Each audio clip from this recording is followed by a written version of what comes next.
Anggi Umbara ungkap hal mencengangkan sejak syuting hari pertama film Vina sebelum 7 hari. Anggi Umbara, sutradara film Vina sebelum 7 hari, menceritakan hal mengejutkan yang dialaminya saat proses syuting.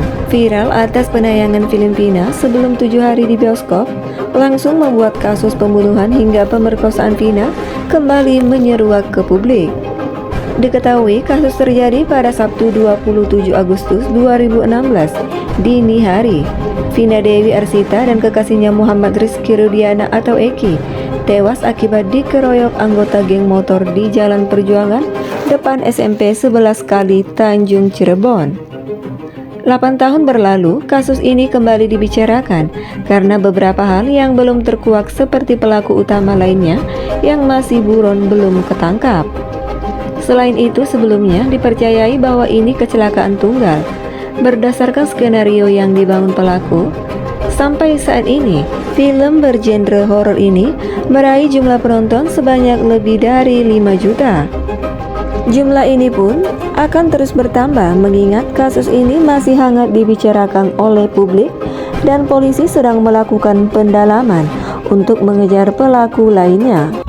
Terbaru, polisi berhasil menangkap Peggy alias Perong yang merupakan satu dari 3 DPO pembunuh Vina dan Eki asal Cirebon. Dalam kesempatan bincang bersama Atta Halilintar, Anggi Umbara mengungkapkan cerita di balik layar film Vina sebelum 7 hari.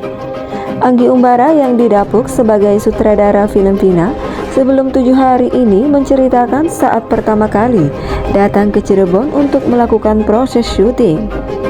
Anggi bertemu pihak keluarga Vina dan ketika malam hari, dia mengalami sesuatu yang tak pernah terbayangkan.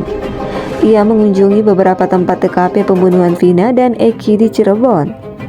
Kemudian pada jam 12 malam, ketika dirinya tidur, berdasarkan penuturan sang istri, bahwa dia melihat Anggi Umbara tampak sedang membentangkan tangan ke atas seperti ada menariknya sampai terlihat melayang. Kayak ada yang pegangin atau meluk seseorang dari atas gitu, melayang tangannya ke atas, dan gua kayak ngomong gak jelas seperti ketawa-ketawa sendiri. Aneh banget, katanya dia ngeri, gua kerasukan, ungkapnya. Sutradara film box office Indonesia ini mengatakan bahwa dirinya tak pernah merasakan hal seperti ini ketika menggarap suatu film. Ini baru hari pertama. Akhirnya kita bilang, wah ini energinya gede banget, tuturnya. Jadi ini energi supranaturalnya tuh tinggi banget. Jadi pas dari situ kita persiapkan diri, mental energi, tambahnya. Kemudian Anggi Umbara menceritakan bahwa saat proses syuting berlangsung ada yang melihat arwah dari Vina. Di tengah ada energi-energi supranatural yang begitu besar.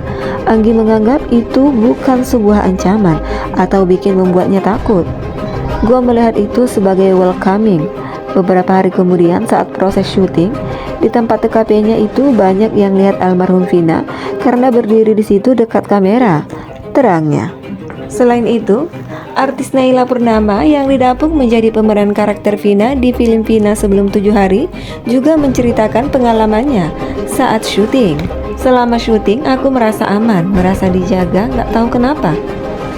Gak semenakutkan yang aku kira, ujar Naila Purnama kepada awak media. Tak hanya Naila yang merasakan hal tersebut, sang ibunda juga mengakui perubahan putrinya saat syuting film Vina sebelum 7 hari. Mama aku bilang aku aneh kayak bukan aku, ungkapnya. Aku jujur rasain biasa aja. Ini mungkin menjadi keberuntungan aku bisa menyampaikan apa perasaan almarhumah, kesedihannya, sambung Naila. Nenek sendiri mengaku sudah mendatangi makam Vina sebelum memulai syuting. Sebelum syuting kita ziarah dulu ke makam almarhumah. Aku sempat ngobrol dan menceritakan perasaan aku. Aku merasa dari situ selama proses syuting dibantu jadi dijaga aja, jelasnya. Ia juga mengungkapkan momen pertemuannya dengan keluarga Vina sebelum memulai syuting. Ia bahkan menyebut nenek Vina sempat menangis dan memeluknya saat pertama bertemu. Neneknya almarhumah natap aku tuh kayak sambil diginiin mirip banget sama cucu nenek gitu, kata Naila. Sebelumnya, pemeran karakter Egi di film Vina sebelum 7 hari, Fahad Haidra, mengungkapkan kekesalannya terhadap Egi yang sampai saat itu belum juga ditangkap pihak kepolisian. Buat Egy, lo cemen bro. Kalau misalnya lo emang laki, setelah film ini tayang, kalau berani lo muncul, ujar Pahat Haidra. Didapuk menjadi pemeran pelaku, Pahat sendiri mengaku sudah mendengar cerita tentang Vina sejak lama. Aku sudah tahu cerita dari zaman aku SMA dan sempat ramai di sekolah. Tiba-tiba beberapa tahun setelahnya ini dibuat film dan aku memerankan Egy. Ini orang yang buat aku kesel waktu SMA, ceritanya. Fahad sendiri meminta agar penonton membenci dirinya. Hal itu lantaran perannya yang sebagai seorang pelaku pembunuhan. Sebenarnya kalau misalnya berhasil, orang akan benci aku. Jadi itu aku berhasil memerankan karakter Egy sendiri, ungkapnya.